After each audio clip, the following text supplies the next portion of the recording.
अभी हम आए हैं नारकली मकबरे में और ये एक मकबरा टाइप है। आप देखते हैं, पता नहीं इसमें नारकली है या नहीं है, लेकिन मैं इधर ज़रूर आ गई हूँ।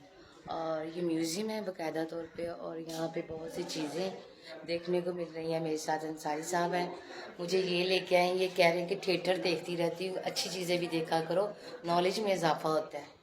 बस थिएटर की दुनिया देखती हूँ, अंग्रेज़ देखो, ये अच्छी अच्छी चीज़ें देखो, हिस्ट्री देखा करो, पढ़ा करो। और ये देखें,